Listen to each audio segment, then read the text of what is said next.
What do Quincy Jones, Red Hot Chilli Peppers and Flying Lotus have in common? They're all fans of Lewis Cole. He's had the rare pleasure of performing in Quincy Jones' living room, being invited on tour with the Red Hot Chilli Peppers, and signed to Fly Low's label Brainfeeder, which isn't bad going for someone whose first 2 albums were released through his YouTube channel. Our producer Jack sat down with Lewis backstage before his show in London this month to talk about his latest album, Time, and his follow-up EP of live sessions recorded with his talented friends including Nate Wood and Ben Wendel from Kneebody, Jacob Mann, Sam Wilkes and Genevieve Artadi, to name but a few. Don't forget to give us a rating on iTunes or wherever you get your podcasts.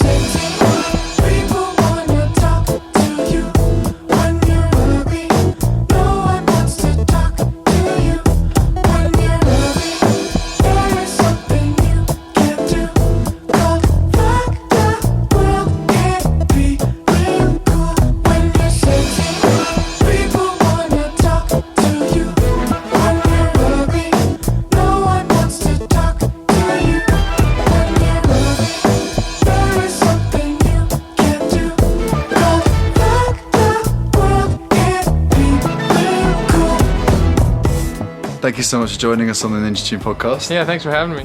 Just as a sort of slight overview for people that don't already know, you are obviously an LA-based musician. Yeah. What's your what would you say your earliest memory of like being exposed to music was? Man, it goes so far back. Like probably my earliest memories that I have music involved somehow. Because my dad, he played jazz piano, like not professionally, but a lot, and he would either be playing piano or he would be showing me just some really cool music. He has like an insanely huge record collection, and it was like full of the coolest music ever. And so I was constantly exposed to that all the time. Yeah, so it's just probably one of those memories. When you so is that when you first kind of realized? One of your earliest memories was essentially realizing you wanted to be a musician. Yeah, you know, I don't know if I realized I wanted to be a musician. I just had to do musical some stuff. Like, I don't know. I remember I used to just like bang my head on my pillow to try to fall asleep, and I'd be like humming Raffi songs and stuff like that when I was like, I don't know, 5. And then I'd be like playing on my mom's pots and pans with spoons and stuff. So I never was like, oh, I'm gonna be a musician. I actually wanted to be a helicopter pilot back then, but I think I just still needed to like do kind of some kind of musical expression in some form back then.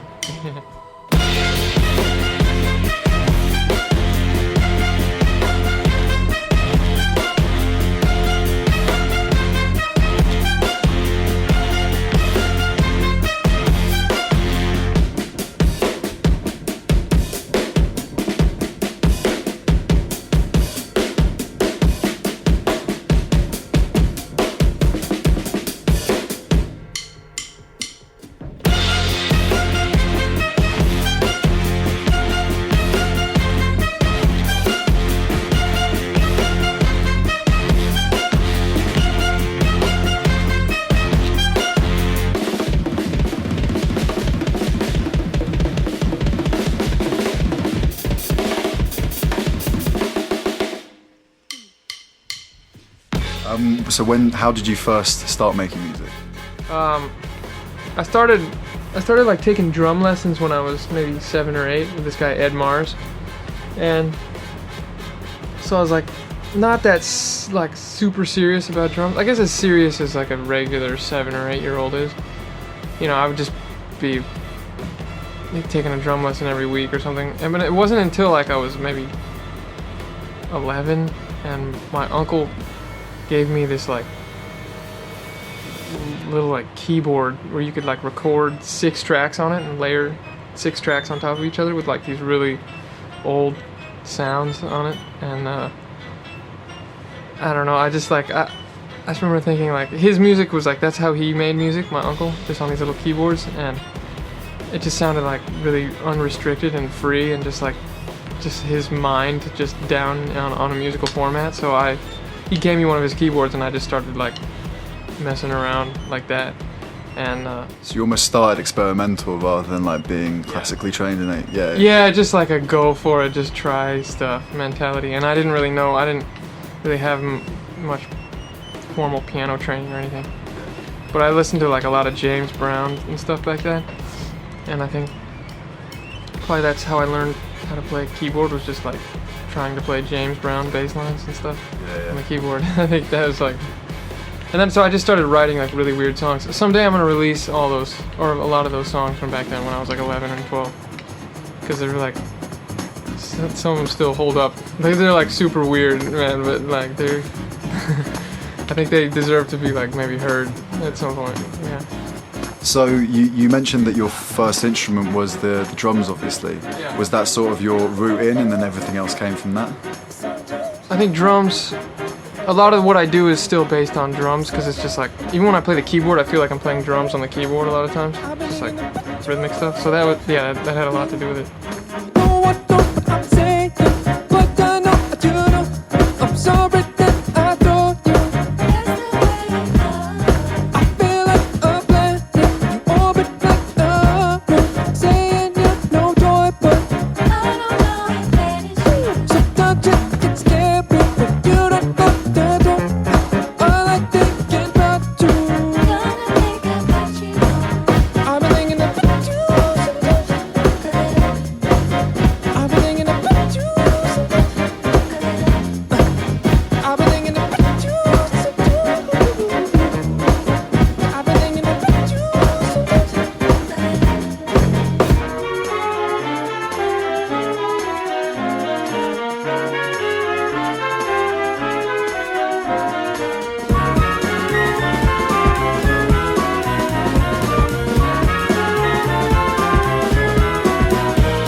First start making videos as a sort of fun way of getting your music out there, or did you always kind of consider the two sort of inextricably linked from the beginning?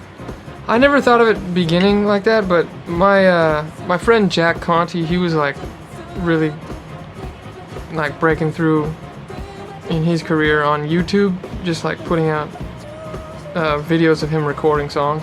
And it's a pretty like basic concept, but I remember one time he just told me like, it was like the best pep talk I ever got ever, and he just like sat me down and was like, you can have a musical career, just put out your stuff on YouTube. So I just started releasing stuff like that. So as far as releasing goes, yeah, that's how I... Your first label was YouTube. Yeah, exactly, yeah. Where did you get inspiration from when you were originally like filming and editing your videos? Was there someone in particular? Was it Jack Conti, or were you sort of... Yeah, at first definitely. Just because like it was pretty basic. You just show you playing the part, like the drums or the keyboard or the vocal or whatever. You just have the camera on while you're recording the song, and then you put that in the video at the end, you know, and you just cut to whatever you want to show. And then I don't know, I started like I started incorporating like the other influences I had. Like growing up, I loved the movie Tron, like the 1982 version, and then like I loved Super Nintendo graphics, and then like I started later on watching a lot of Tim and Eric and like stuff like that.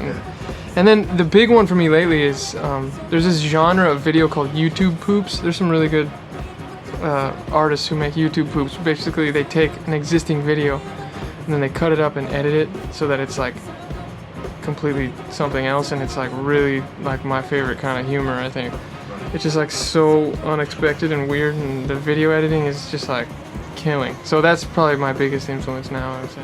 Apart from videographers, who are some of the artists, you know, musicians or otherwise, that you've kind of enjoyed collaborating with? Sometimes it's hard for me to collaborate, but definitely my favorite is Genevieve Artadi. We have a band called Knower. It's me and her that write everything, and definitely her. She's been my favorite to collaborate with. But I've had some other good times. Like I've written kind of a lot of songs with Thundercat now. I mean, we've only released like 3 of them, I think, total between the two of us. But we have like way more. I think we have like maybe 9 or 10 even. I like writing with him. It's fun. I think we think similarly about certain things. Because that was sort of that was how you came into the sort of orbit of Brainfeeder, wasn't it? Yeah, this guy Dennis Ham, who plays keyboards with Thundercat, and also he played on a song on my last album. he kind of like showed my music to all those people. I think like he showed it to Thundercat and Flying Lotus and stuff like that. And I think that was the intro. You said you would always be around, nothing to think about. But where were you when things came crashing down? Nowhere to be found. Now that it's the ending, it's just me all by myself. I'll hold my breath until the earth stands still.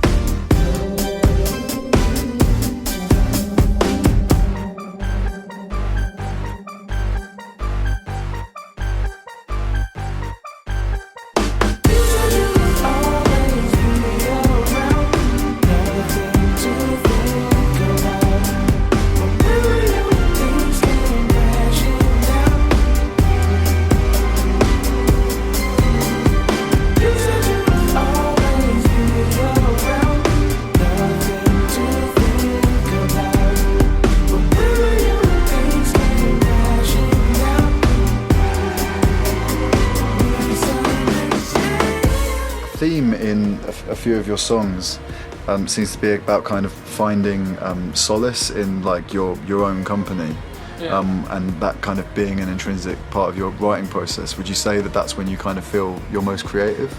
Yeah, man, definitely. Like when I'm traveling or something, it's hard for me to really be fully in my zone of creativity.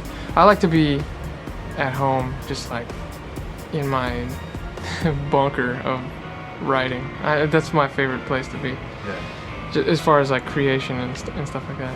I mean, I like doing other stuff and experiencing life, but like most of my time I want to be there, just in my garage or my room, just writing. And that's definitely. So you mentioned your sort of early life earlier in terms of getting a keyboard from your uncle and stuff. Where are you originally from? I'm from like the outer parts of LA. Okay. So yeah, I've been in LA my whole life. I don't know if it's like if LA has a sound. People talk about LA having a sound, and it probably does. A lot of my favorite writers are from there and stuff, but I wonder, like, I don't even know what that would be, and if my music is part of that. I guess it's up to other people to say if it's that, but it's definitely, I think there's got to be some kind of like, there's some kind of feeling and vibe in LA that's pretty special. Just how the air smells at night, and I don't know. It's cool. I think it's part of the whole thing. Did you grow up going to any sort of like low end theory stuff?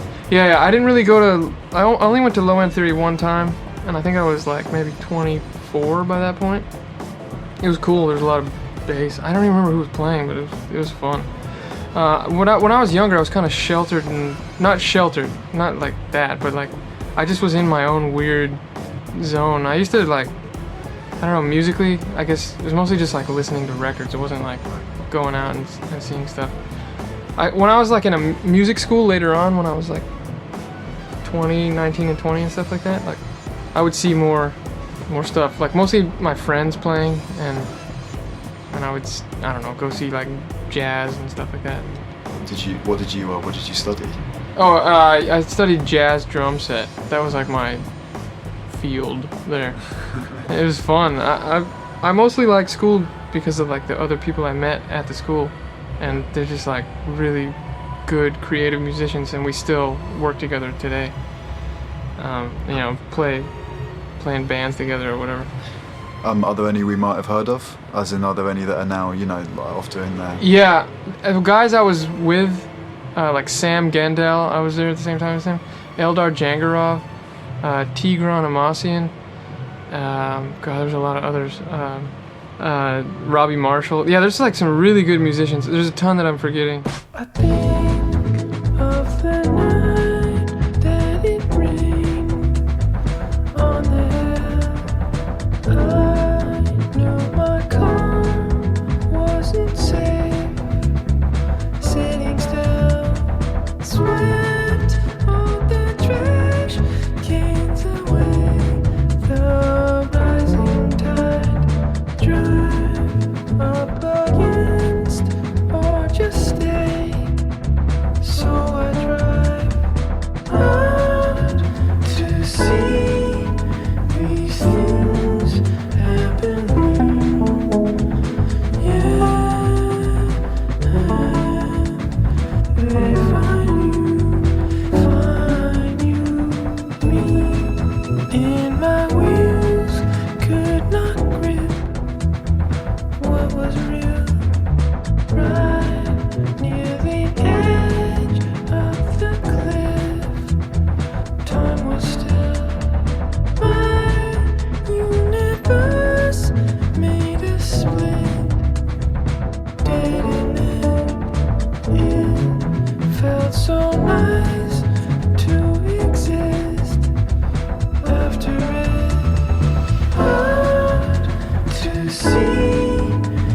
the history of your YouTube channel, you did a track like based around Mario Kart. Oh yeah. What would you say like your favorite video game is? Definitely Mario Kart.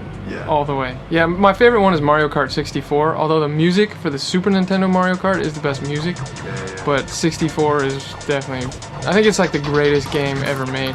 It's still I think people play it today. Yeah, so. I saw my formative experience playing it, and like a friend of Yeah. mine's like attic, like just the two of us, and then 64, man, like Yeah. that's all you needed. You needed that, and maybe I think we had like GoldenEye or something. Yeah, that's a classic too, man. Yeah. The music in that as well. Like you Yeah, don't it's really think killing. about it, but like the sound design and the music in a lot of those early Nintendo games. Like I know more about that music than. Yeah, man. No, that's serious. That's a serious thing, man. That digs itself way deep in your brain when you're in your development, like kid stage of your life. You know, it's like that's huge. And we're lucky. We had Super Nintendo and stuff like that. Like the music for that is like a lot of it's like really creative and kind of like experimental. And they were like doing the best with what they had, and it ends up coming up with like some pretty, I don't know, cool experimental music with like cool chords and cool sounds, and yeah, I don't know.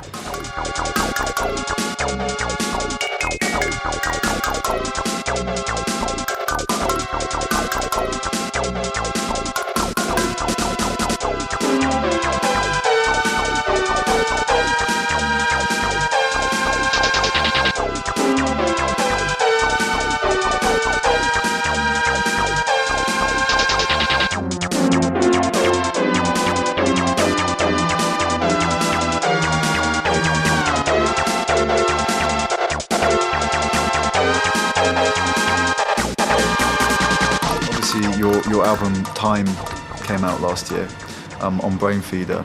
Do you feel like there's any sort of like specific environments or like landscapes that like inspired the sound of the album, or was it sort of a singular? Yeah, just my house in LA.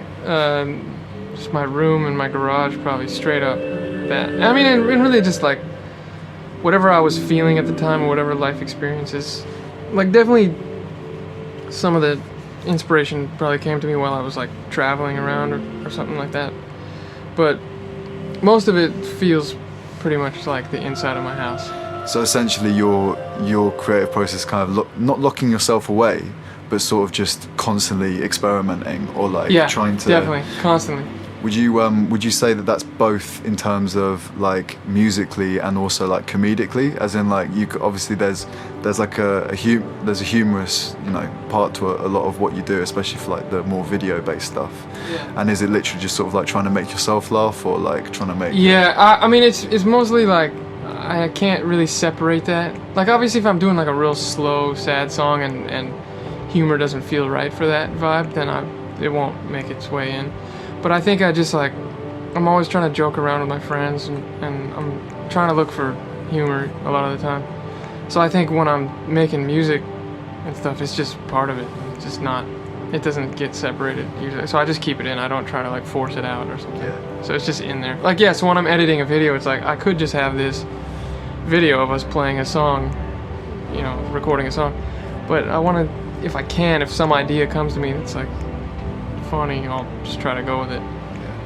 Well, I guess also as you said earlier, your sort of way into distributing your own music was YouTube. Mm-hmm. And there's kind of, on YouTube, there is like a currency which is like trying to make people laugh, and you're kind of part of a community of people that are, like fairly supportive of one another, and that, like, I think a lot of your fans, like, that's kind of their way in. The entertainment side of it. Yeah, I mean, I don't try to like force it either way, but a lot of times it's just like, I feel it's right, and so I just go with it and just put it in there. Would I care if I reach my dreams before my time to leave?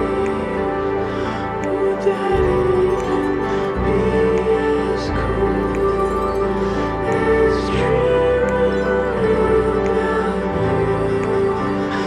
And when it comes that time, and all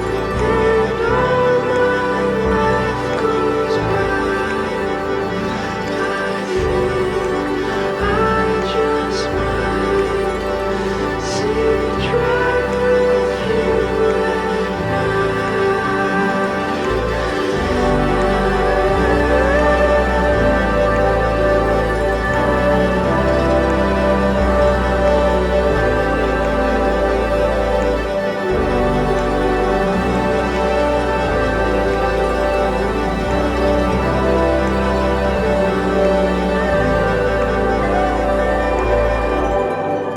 do you feel like there's anything, all right, maybe not Spaces, but do you feel like there was anything that particularly influenced the album? Like, was there anything that you were like listening to at the time? Or Oh man, probably so much music. Probably all of my influences ever. Probably around the time I was listening to still a lot of James Brown, Michael Jackson, Skrillex, a little bit of Janet Jackson, a lot of Lush, tons of Boards of Canada, Geotic, some classical stuff like Ligeti, and some Hindemith, and Chopin definitely, Miles Davis, Gil Evans big time, Tony Williams, Jack DeJohnette, Keith Carlock, Nate Wood. So there's like a little bit of Nate Wood, a little bit of Janet Jackson. Yeah, dude, Yeah. it's probably all over the place. I would say like it was a lot of times I wasn't necessarily going for like I want to do like this guy kind of song. I was more just like, I think like a lot of the influences had just kind of like become background noise in my brain, and kind of, so I was just, I don't know, going with whatever. What records would you say are in the heaviest rotation like at the moment? Man, okay, I was editing a video the other day, and that's usually when I do the most listening to other stuff. I was listening to so much Geotic. This guy, Will Weisenfeld, he also has, I don't know if it's still going on, but he had a group called Baths.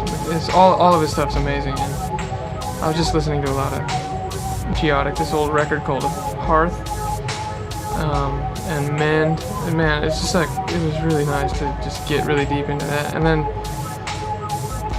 Boards of Canada, like their older stuff. Yeah. There's one called like Random 35 Track Tape, and there's one called like A Few Old Tunes, like Volume 2 or something. I mean, it's really deep music.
Out on tour, and is there either on this tour or you know when you've been traveling around previously, is there anything where you've like gone to a country and discovered something where you go like, shit, like if I hadn't been here in this moment, I wouldn't have discovered like this. Oh incredible... man, yeah, that happens sometimes. Sometimes we're like on tour and there's like another band playing that's really good. Of course, right now in this interview, I can't remember anything, any specific names, but we have seen that. And I remember I was like in an Uber in Cape Town, and this guy was listening to some kind of African music. I don't know what part of Africa it was from. Maybe it's from South Africa, but it was just like pretty guitar stuff. It was like really grooving too. I don't know, it was cool. Where's your favourite place to play, would you say? Is there a city where you've gone to it and gone like, yeah, this is the shit? Definitely London is way up there, man. You don't have to say that. I think the two biggest shows I've ever had were in London. Like tonight, so far with what I've been told, it seems like it's my biggest show actually, just of my own show. And then the second biggest was last time I was in London. And then other than that, I mean, I love New York and LA, my hometown, and Stockholm, Paris. When were you last out in Tokyo? I was there in December. Yeah, and I did a show. It was really fun. It's cool. I want to go back. Where are you off to after London on your tour? I'm going to Dublin. Oh, that's another good place to play. Dublin, and then Paris, and then Berlin. Amazing. Are there any of those places you've never played before? No, I played all those places before. Not with this specific thing that I'm doing tonight, the completely solo show. How would you say has there been like, is there anything on this tour that you're doing particularly differently? This tour, no, because I've been writing so much at home that I've just mostly been trying to do that. So I didn't really have a lot of time to like play a bunch of new songs. This is like kind of the songs that I've been doing the last 6 months. But I've never done this particular show or set here at any of these cities, so.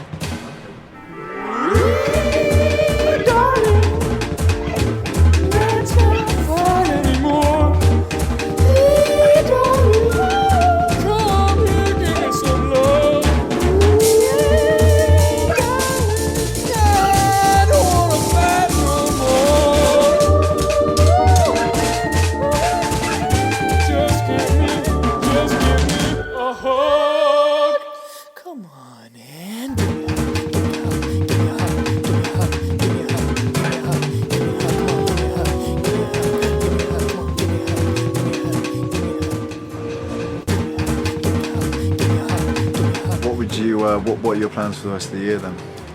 Just I want to write, man. I want to write so much new music. I have so many ideas. I just need to like write them down, make them into songs.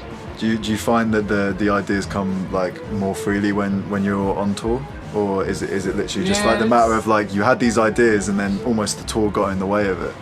Oh, that happens all the time. Every time I'm on tour, actually.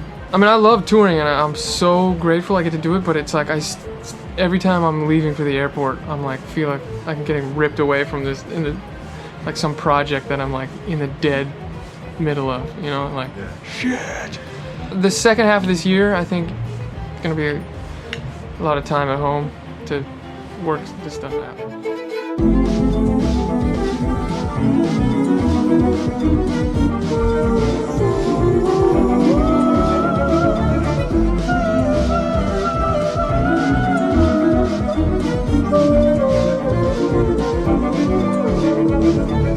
Obviously, you released a sort of follow-up to your album, like the live session extras. You said that a lot of your inspiration almost comes from like writing in your own house. Like how did it come about that you ended up getting an entire like brass section? Oh yeah. Well, those are all like in your house in LA. Yeah, man. They're all friends of mine, all those people, and basically for my album release show, I just got all those people to do the show, and then I said, "Can you do the next day record?" And they said yes. And so yeah, it was just all my friends. It was almost felt like a party. I mean, I was like really overwhelmed the whole day because I was like running around trying to like problem solve like 100 problems and record and perform and stuff. But it still felt like just like a house party. You know, just like all friends. A traveling band of rubber bags, a running the band down for the free snacks. A strand of the fisting head. I'm doing the thing to which you did. I said the thing to which you said. You were provided, you wake up dead.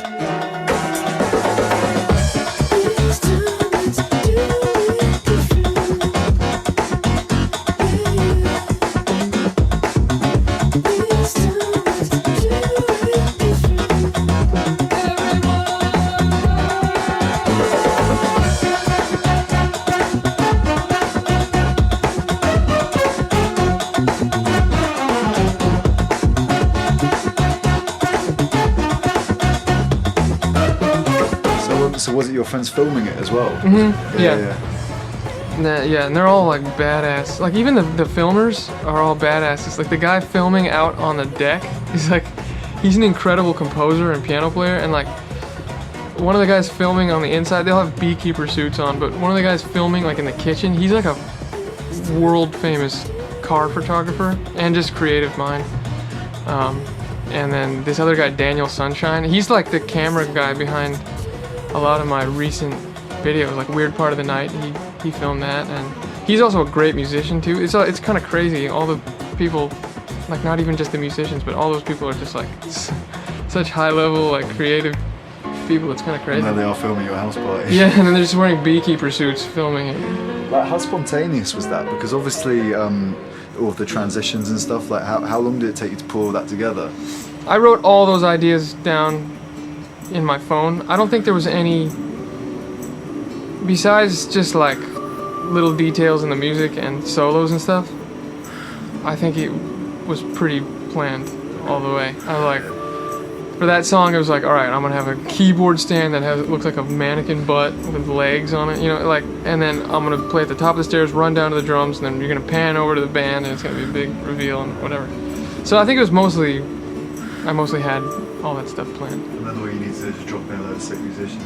Yeah, drop in 20 insanely good musicians.